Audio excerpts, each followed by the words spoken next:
All set. I thought, going into the game, watching UB play, the guys are, try to play downhill. The key going into the game was try to keep them in front of us. And I thought in the first half, we did a really good job defensively, keeping them out of the paint, making them, we had, I think, 2, at least maybe 3 shot clock violations. We shared the ball. I thought the first half we played extremely well at both ends. I thought the second half we got a little bit sloppy. When you get up by 20 against a team, you got to keep them down. And I thought we got a little soft with the ball, a little soft on defense, and gave up 44 points in the second half, which is not what we need to do. We got to get better. We got old guys, but at times we played the game not the right way. But I thought defensively we did a decent job. We had 20 assists. 12 turnovers. Those 12 turnovers, probably 5 or 6 of them probably were in the last 5 minutes of the game. We got to finish better, but I was pleased with our defensive effort and offensively. 20 assists. I thought Chad played terrific inside, got easy baskets for us, but we got to continue to get better. Coach, one of your 28 baskets were assisted on. Just what does that say about you guys? Yeah, we're sharing the ball. They play 2-3 zone a lot, and so it's a little bit easier to get assists. But I thought we're sharing. We don't have selfish guys. We just, when we get teams down, it's like, you got to step on their necks. You got to have that killer mentality. And we got soft and in the last 6 or 7 minutes. But give UB credit. They continue to fight. I thought Chapman played really well for them. But we play in spurts. We got to do it consistently. And if we get it where we're doing, playing hard and well consistently for 40 minutes, we have a chance to be pretty good. And this question's for either Mika or Chad. What does the team have to do, to clean up, to stay disciplined, and to, like your coach said, step on their throats when you're up?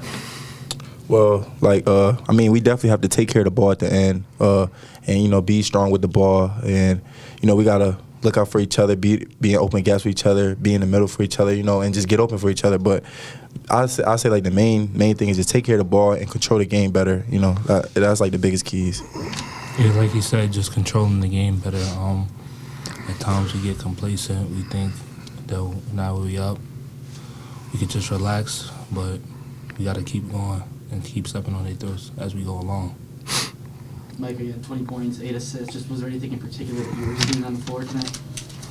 No, my teammates found me, and that's the biggest thing. I love my guys. They find me, and I knew early to get in the gaps, find my teammates, and then open up for me. But all that. With that being said, I still have to control the game better down the stretch. I know I had some big turnovers, and as a quarterback, me and Cairo Luke, what I'm saying, we're the point guards of the team, so we have to take care of the ball and control the game a little better. For Mika and Chad, for both of you guys, how do you feel your chemistry is coming along in terms of assists, and you're helping him score, and you're kind of getting in position to get those passes?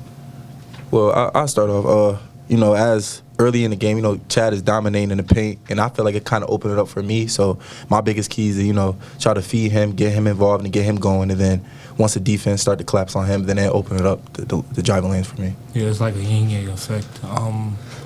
Inside out, it's back and forth. Mark, first true road game. How important is this stretch? Playing these road games, with the local road games, and what you guys can do this week? Yeah, local or not, it's every game is important. In order to have a good record at the end of the year, you got to protect your home court and steal some on the road. And we've got the first one, a true road game. We got another one against Niagara.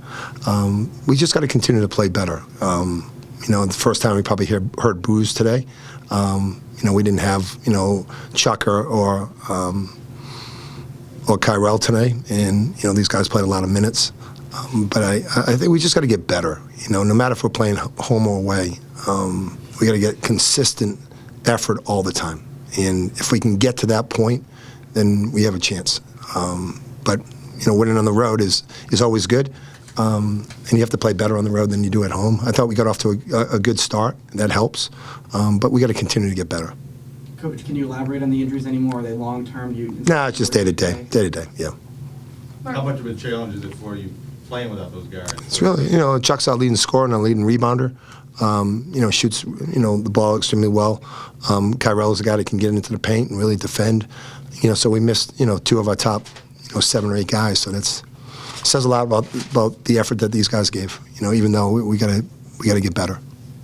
Mark, with Barry in the starting lineup, obviously he's a very different player than Chuck, but not as much of a scorer. What do you think of what he brought you? He's got length. He can defend. He's active, and he's learning. What his game is, his strengths. He's not a jump shooter per se. He's a facilitator. He's a defensive guy. He got, whatever, he got 8 rebounds today. That's probably the most he's ever had. So he's learning what his strengths are, and he's bringing that to the team, and that's a positive. Anything else? Okay, thanks. Thank you, guys. Appreciate you. Thank you.